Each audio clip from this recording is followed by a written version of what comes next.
അനന്തപുരിയെ സംബന്ധിച്ചിടത്തോളം ഇത് ഒരു മഹാത്ഭുതമാണ്. കാരണം സ്ക്വയർ ഫീറ്റ് നിശ്ചയിച്ചുകൊണ്ടല്ല നിങ്ങളുടെ ഇരിപ്പിടങ്ങൾ ഇവിടെ തയ്യാറാക്കിയിരിക്കുന്നത് എന്നത് തന്നെയാണ്. ഒരു പിടി പൂഴി വാരിയിട്ടാലും നിലത്തു വീഴാത്തത്ര നിങ്ങൾ തോളോട് തോളുരുമ്മി നിൽക്കുമ്പോഴും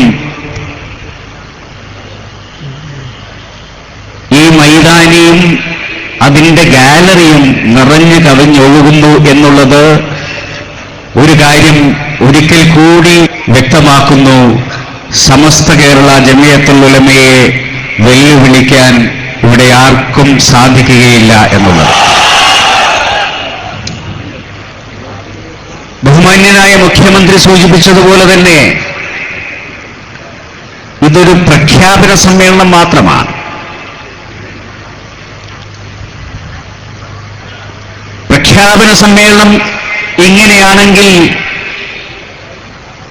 മഹാസമ്മേളനം എങ്ങനെയായിരിക്കും എന്ന് മുഖ്യമന്ത്രിയെ അത്ഭുതപ്പെടുത്തിയ നിങ്ങളെ ഞാൻ അഭിനന്ദിക്കാൻ ഈ അവസരം ഉപയോഗപ്പെടുത്തുന്നു. ന്യായത്തിനും നീതിക്കും വേണ്ടിയിട്ടാണ് എന്നും സമസ്ത പോരാടിയിട്ടുള്ളത്. നീതി എന്ന് പറയുന്ന പദത്തിനാണ് എന്നും അടിവരയിട്ടുകൊണ്ട് സമസ്ത പ്രവർത്തിച്ചിട്ടുള്ളത്. അതുകൊണ്ട് തന്നെയാണ് സാമൂഹ്യ നീതിക്ക് വേണ്ടിയിട്ടാണ്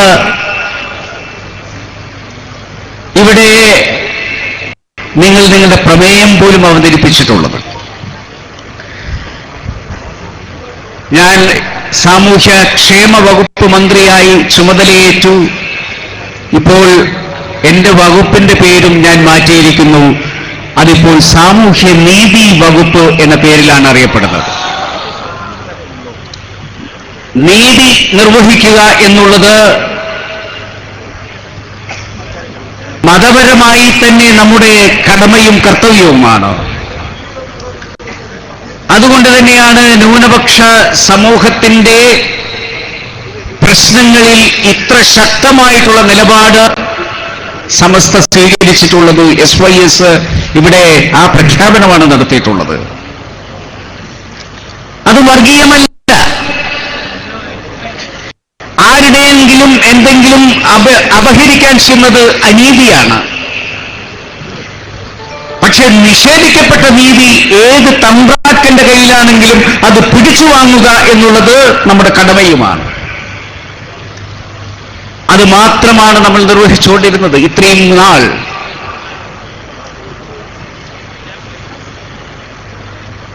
ഇവിടെ ഈ ഗവൺമെന്റിൽ മുസ്ലിം ലീഗ് എന്ന് പറയുന്ന പ്രസ്ഥാനം പ്രവർത്തിക്കുമ്പോഴും ഈ നീതി തന്നെയാണ് നടപ്പിലാക്കാൻ ശ്രമിച്ചിട്ടുള്ളത്. ഏതെങ്കിലും ഒരു വകുപ്പിന്റെ, ഏതെങ്കിലും ഒരു ജനവിഭാഗത്തിന്റെ എന്തെങ്കിലും അപഹരിക്കാനല്ല ശ്രമിച്ചിട്ടുള്ളത്. നിഷേധിക്കപ്പെട്ട നീതി പിടിച്ചെടുക്കാൻ പറ്റുമോ എന്നുള്ളതാണ്. അതിന് കണ്ണിൽ എണ്ണയൊഴിച്ച് കാത്തിരിക്കുന്നു എന്നുള്ളത് മാത്രമാണ് നമ്മൾ ചെയ്തിട്ടുള്ളത്. കേരളത്തിലെ സർവകലാശാലകൾ എടുത്തു നോക്കിക്കഴിഞ്ഞാൽ അതിൽ ഭൂരിഭാഗം സർവകലാശാലകളും ഈ കേരളത്തിന് സംഭാവന ചെയ്തിട്ടുള്ളത് ന്യൂനപക്ഷ ജനവിഭാഗത്തിന്റെ പ്രതിനിധികൾ എന്ന് പറഞ്ഞുകൊണ്ട് ഇപ്പോഴും ന്യൂനപക്ഷത്തിന് വേണ്ടി അമിതമായി പ്രവർത്തിക്കുന്നു എന്ന് പറയുന്ന മുസ്ലിം ലീഗാണ് കേരളത്തിലുള്ള ഭൂരിപക്ഷം സർവകലാശാലകളും സ്ഥാപിച്ചിട്ടുള്ളത്, സംസ്കൃത സർവകലാശാലയടക്കം.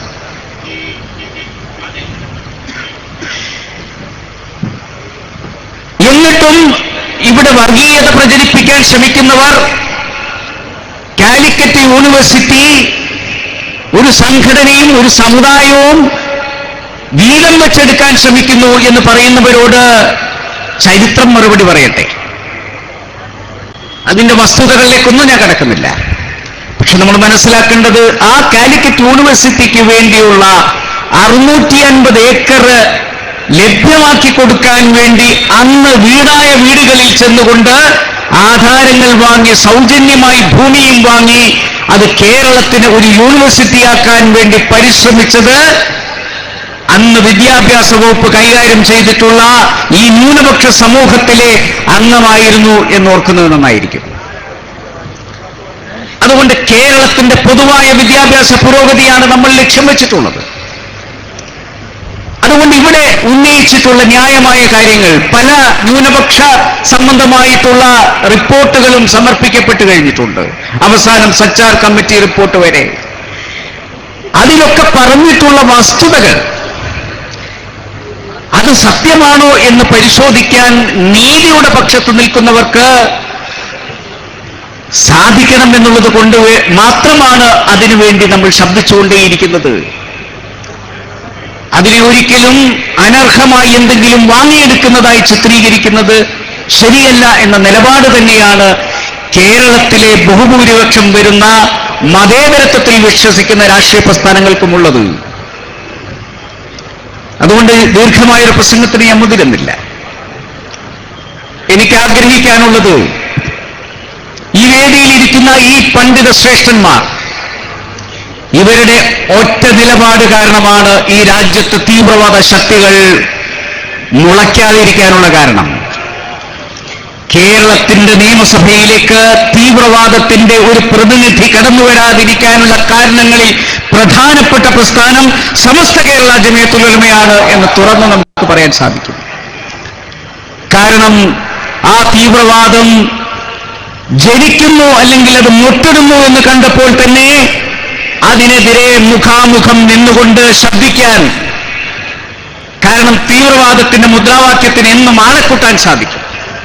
പക്ഷെ ആളെക്കൂട്ടലല്ല, വിവേകപൂർവം ഒരു സമൂഹത്തെ നയിക്കലാണ് ഞങ്ങളുടെ ചുമതല എന്ന് വിശ്വസിച്ച ഒരു പ്രസ്ഥാനം ആണ് സമസ്ത കേരള ജമിയത്തുൽ ഉലമ. അതിന്റെ പോഷക സംഘടനയായിട്ടുള്ള SYS. നിങ്ങൾ ചെയ്തുകൊണ്ടിരിക്കുന്ന ഈ കാര്യങ്ങൾ രാജ്യത്തിനുണ്ടാക്കിയ നന്മ, സമൂഹത്തിനുണ്ടാക്കിയ നന്മ, രാജ്യത്തിന്റെ ഐക്യവും അഖണ്ഡതയും കാത്തുസൂക്ഷിക്കുന്നതിൽ ഉണ്ടാക്കിയിട്ടുള്ള സംഭാവന, അതാരൊക്കെ തള്ളി പറഞ്ഞാലും ചരിത്രത്തിലെ തങ്കലിപികളിൽ എഴുതപ്പെടുന്ന ആ അധ്യായം ആർക്കും പറിച്ചു കളയാൻ സാധിക്കുകയില്ല എന്ന് മാത്രം പറഞ്ഞുകൊണ്ട്, മഹാസമ്മേളനം കാസർഗോഡ് നടക്കുമ്പോൾ അതിൽ ഒരു തുള്ളിയായി മാറാൻ എനിക്കും സർവശക്തനായ നാഥൻ തൗഫീക്ക് നൽകട്ടെ എന്ന് മാത്രം പ്രാർത്ഥിച്ചുകൊണ്ട് ഈ സമ്മേളനത്തിന് എല്ലാ ആശംസകളും